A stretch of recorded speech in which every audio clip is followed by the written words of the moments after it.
एक अखबार वाला प्रातःकाल लगभग 5 बजे जिस समय अखबार देने आता था, उस समय रमेश बाबू उसको अपने मकान की गैलरी में टहलते हुए मिल जाते थे। प्रतिदिन वह रमेश बाबू के आवास के मुख्य द्वार के सामने चलती साइकिल से निकलते हुए अखबार फेंकता और उनको नमस्ते बाबूजी बोलकर अभिवादन करता हुआ फर्राटे से आगे बढ़ जाता था। क्रमशः समय बीतने के साथ रमेश बाबू के सोकर उठने का समय बदलकर प्रातः 7 बजे हो गया। जब कई दिनों तक रमेश बाबू उस अखबार वाले को प्रातः टहलते हुए नहीं दिखे, तो एक रविवार को प्रातः लगभग 9 बजे वह उनका कुशल क्षेम लेने उनके आवास पर आ गया। तब उसे ज्ञात हुआ कि घर में सब कुशल मंगल है। रमेश बाबू बस यूं ही देर से उठने लगे थे। वह बड़े सविनय भाव से हाथ जोड़कर बोला, बाबूजी, एक बात कहूँ। रमेश बाबू ने कहा, बोलो। वह बोला, आप सुबह तड़के सोकर जगने की अपनी इतनी अच्छी आदत को क्यों बदल रहे हैं? आपके लिए ही मैं सुबह तड़के विधानसभा मार्ग से अखबार उठाकर और फिर बहुत तेजी से साइकिल चलाकर आप तक अपना पहला अखबार देने आता हूँ। सोचता हूँ कि आप प्रतीक्षा कर रहे होंगे। रमेश बाबू ने विस्मय से पूछा, अरे तुम विधानसभा मार्ग से अखबार लेकर आते हो इतनी दूर से? हाँ, सबसे पहला वितरण वहीं से प्रारंभ होता है, उसने उत्तर दिया। तो फिर तुम जगते कितने बजे हो? रमेश बाबू ने पूछा। 2:30 बजे। फिर 3:30 तक वहाँ पहुँच जाता हूँ। फिर रमेश बाबू ने जानना चाहा। फिर लगभग 7 बजे अखबार बांटकर घर वापस आकर सो जाता हूँ। फिर 10 बजे कार्यालय, अपने बच्चों को बड़ा करने के लिए ये सब तो करना ही होता है। रमेश बाबू कुछ पलों तक उसकी ओर देखते रह गए और फिर बोले, ठीक, तुम्हारे बहुमूल्य सुझाव को अवश्य ध्यान में रखूंगा। घटना को लगभग 15 वर्ष बीत गए। एक दिन प्रातः 9 बजे के लगभग वह अखबार वाला रमेश बाबू के आवास पर आकर एक निमंत्रण पत्र देते हुए बोला, बाबूजी, बिटिया का विवाह है, आपको सपरिवार आना है। निमंत्रण पत्र के आवरण में अभिलेखित सामग्री को रमेश बाबू ने सरसरी निगाह से जो पढ़ा, तो संकेत मिला कि किसी डॉक्टर लड़की का किसी डॉक्टर लड़के से परिणय का निमंत्रण था। तो जाने कैसे उनके मुंह से निकल गया, तुम्हारी लड़की? उसने भी जाने उनके इस प्रश्न का क्या अर्थ निकाल लिया कि विस्मय के साथ बोला, कैसी बात कर रहे हैं बाबूजी? मेरी ही बेटी है।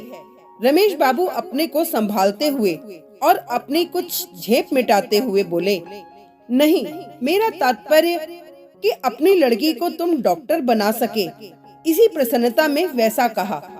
हाँ बाबूजी, मेरी लड़की ने MBBS किया है और उसका होने वाला पति भी MD है। और बाबूजी, मेरा लड़का इंजीनियरिंग के अंतिम वर्ष का छात्र है। रमेश बाबू आश्चर्यचकित खड़े अभी सोच ही रहे थे कि उससे अंदर आकर बैठने को कहूँ कि ना कहूँ, परंतु वे स्वयं ही बोला, अच्छा बाबूजी, अब चलता हूँ, अभी और कई कार्ड बांटने हैं, आप लोग आइएगा अवश्य। रमेश बाबू ने भी फिर सोचा, आज अचानक अंदर बैठने को कहने का आग्रह मात्र एक छलावा ही होगा, अतः औपचारिक नमस्ते कहकर उन्होंने उसे विदाई दे दी। उस घटना के 2 वर्षों के बाद जब वह पुनः रमेश बाबू के आवास पर आया, तो ज्ञात हुआ कि उसका बेटा जर्मनी के किसी नामी कंपनी में कहीं कार्यरत था। उत्सुकतावश रमेश बाबू ने उससे प्रश्न कर ही डाला कि आखिर उसने अपनी सीमित आय में रहकर अपने बच्चों को वैसी उच्च शिक्षा कैसे दे डाली। उसने कहना शुरू किया, बाबूजी, इसकी बड़ी लंबी कथा है, फिर भी कुछ आपको बताए देता हूँ। अखबार नौकरी के अतिरिक्त भी मैं खाली समय में कुछ न कुछ कमा लेता था। साथ ही अपने दैनिक व्यय पर इतना बड़ा अंकुश कि भोजन में सब्जी के नाम पर रात में बाजार में बची खुची कद्दू, लौकी, बैंगन जैसी मौसमी सस्ती मद्दी सब्जी को ही खरीदकर घर पर लाकर बनाई जाती थी। एक दिन मेरा लड़का परोसी गई थाली की सामग्री देखकर रोने लगा और अपनी माँ से बोला, ये क्या रोज रोज बस वही कद्दू, बैगन, लौकी, तोरई जैसी नीरस सब्जी, रूखा सूखा खाना ऊब गया हूँ। इसे खाते खाते अपने मित्रों के घर जाता हूँ तो वहाँ मटर पनीर, कोफ्ते, दम आलू आदि, और यहाँ की बस क्या कहूँ। मैं सब सुन रहा था तो रहा ना गया और मैं बड़े उदास मन से उसके पास जाकर बड़े प्यार से उसकी ओर देखा और फिर बोला, पहले आंसू पोंछ, फिर मैं आगे कुछ कहूँ। मेरे ऐसा कहने पर उसने अपने आंसू स्वयं पोंछ लिए।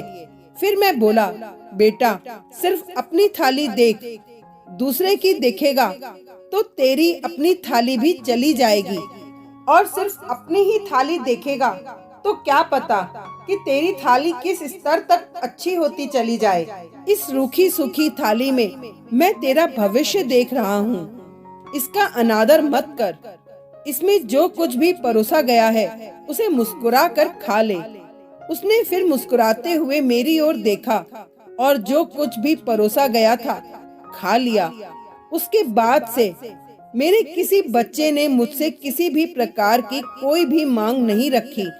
बाबूजी, आज का दिन मेरे बच्चों के उसी त्याग और तपस्या का परिणाम है।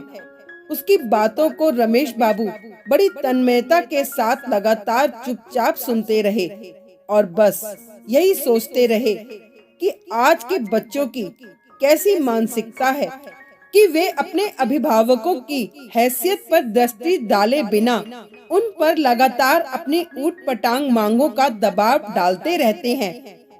कोई इस दिल का हाल क्या जाने, एक ख्वाहिश हजार तह खाने। Thank you.